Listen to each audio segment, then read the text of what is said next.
네, 김요한님과 같이 말씀 묵상하겠습니다. 우리는 본능적으로 높은 곳을 지향합니다. 낮은 곳으로 가기보다는 화려하고 좋은 곳, 사람들이 와, 저기에 가면 너무나 좋겠다. 그런 자리에 우리의 눈독을 들이고 그것을 향해서 우리의 시선을 고정하죠.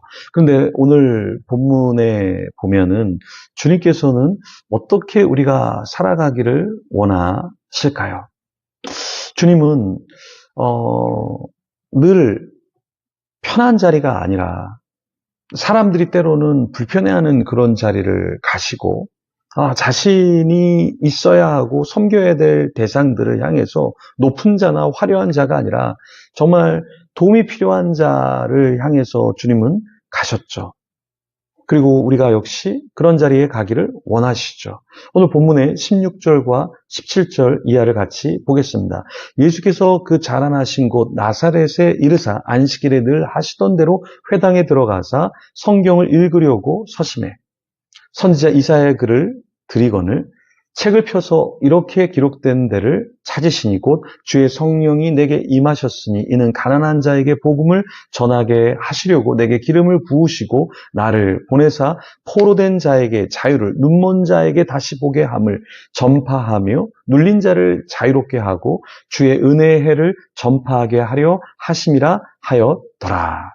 자, 주님께서는요 회당에 들어가셨어요. 근데 그 회당에는 사실은 자신을 싫어하는 사람들이 있었습니다. 종교 지도자들이 있었고요. 유대인들이 있었어요. 근데 주님께서는 그 안에 들어가셨습니다.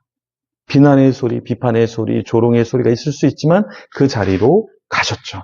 그리고 주님께서는 이사야의 글을 펴서 읽으셨습니다.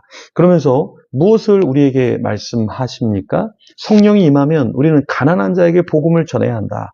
그리고 포로된 자에게 자유를 주어야 한다. 그리고 눈먼 자에게 다시 보게 함을 전파하고 눌린 자를 자유롭게 해야 된다. 왜요? 이게 우리의 사명이라는 거예요. 주님께서 이 사명을 갖고 이 땅에 오시고 주님께서 놀라운 역사를 보이셨듯이 우리가 놀라운 역사라는 것이 높은 자리에 가는 것이 아니라 더 낮은 자리로 가는 것이고 눈먼 자에게 포로된 자에게 가서 그들을 도와줘서 자유롭게 하는 것이 우리의 사명이다라는 것입니다. 교회라는 것, 우리 성도의 부르심은 무엇인가? 네, 어떤 분이 그러시더라고요. 정말 힘들 때 교회가 있어서 그 자체가 위로가 되었다. 기도할 수 있는 교회, 또 찾아갈 수 있는 교회, 하나님 아버지가 있는 것 그 자체가 얼마나 행복함인지 모르겠다라는 이야기를 하셨습니다.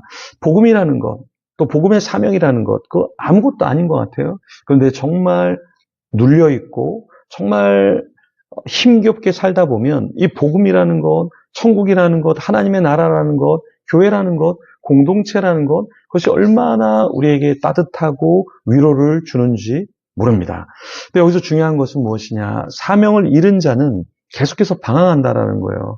여러분, 우리가 사명을 잃어버리면 방향성을 잃는 거거든요. 망망한 그 바다에 대해서 방향성을 잃어버린다. 여기 조금 갔다가 아닌가 봐. 다시 돌아오고 여기 조금 갔다가 다시 원점으로 돌아오면 패닉에 빠져서 죽게 되죠. 주님은 우리를 어떻게 부르셨습니까? 주님은 두루마리를 펴서 읽어주시면서 우리에게 여전히 우리가 하나님의 아들과 딸로서 부르심에 합당한 삶을 살기를 원하신다라는 것입니다. 네, 여러분은 어떠한 부르심을 최근에 받고 계십니까? 비전은 조금씩 달라져요. 때마다 달라져요. 그런데 그런 비전이라 할지라도 큰 사명, 나를 부르신 그 사명의 큰 틀 안에서는 우리가 조금씩 변화되는 비전을 이룬다 하더라도 큰 사명을 이루는 것, 그 안에서 우리가 흔들리지 않고 더 열심히 살아가게 되는 것이죠.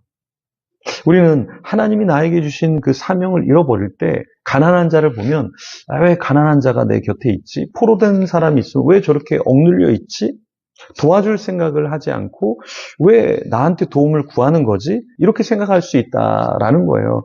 저도 최근에 어떤 분이 책을 냈는데 이렇게 좀 도와주시면 좋겠어요 라는 이야기를 했어요. 그래서 아니 본인도 영향력이 있고 본인도 베스트셀러 작가로 이렇게 잘 활동하고 있는데 왜 저한테 그걸 부탁을 하세요? 그러니까 자기가 도움이 필요할 것 같아서 목사님이 훨씬 더 잘할 것 같고 도와주면 잘 될 것 같아서 좀 부탁을 하는 겁니다 라는 얘기를 하더라고요. 그래서 제가 그냥 진짜 뭐 그렇다면 예 알겠습니다. 제가 한번 도와드리겠습니다 라는 이야기를 했는데요. 사실 제 입장에서 제 생각에서는 굳이 잘하는데 제가 굳이 도울 일이 있을까라고 했는데 그게 아니더라고요. 그러니까 어떤 사람은 위로가 필요 없는 것 같아요.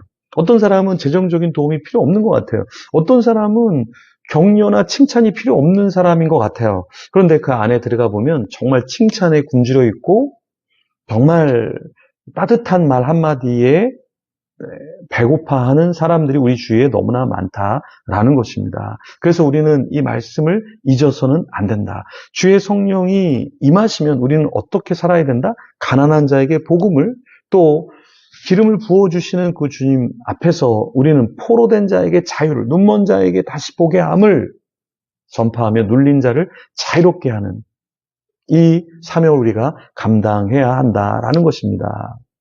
그리고 또 19절에 이렇게 이야기하죠. 주의 은혜의 해를 전파하게 하려 하심이라. 우리가 이렇게 섬기는 것은 주님의 은혜의 해가 이미 임했고 그 주님의 은혜를 알아야 된다라는 것을 전파하는 것이죠. 왜 우리가 선교 학사관을 할까요? 왜 우리가 선교를 할까요? 왜 우리가 주변의 교회를 돕고 연합사역을 할까요? 그것은 우리만 자유롭게 행복하게 사는 것이 아니라 주위에 있는 많은 교회와 지체들이 자유롭고 행복하고 또 주님의 은혜의 해를 경험하게 하는 것이죠. 나만 행복한 것이 아니라 주위 사람들도 행복하게 하는 저와 여러분이 되기를 소망합니다. 기도하겠습니다. 하나님 감사합니다. 성령 하나님을 우리에게 주셔서 우리의 뜻과 우리만을 위해서 살지 아니하고 우리 곁에 있는 쓰러져 있는 영혼, 갇힌 영혼, 중독과 우울과 상처에 빠져 있는 영혼들을 붙잡아 일으키게 하시니 감사합니다. 그저 지나가지 않게 하여 주시고 도울 것이 있다면 돕게 하여 주시고 또 협력할 것이 있다면 협력하게 하시고 기도할 제목이 있다면 같이 기도하는 우리가 나 자신이 되게 하여 주시옵소서. 감사합니다. 예수님 이름으로 기도합니다. 아멘. 우리 계속해서 기도하며 주님 앞에 나아가겠습니다.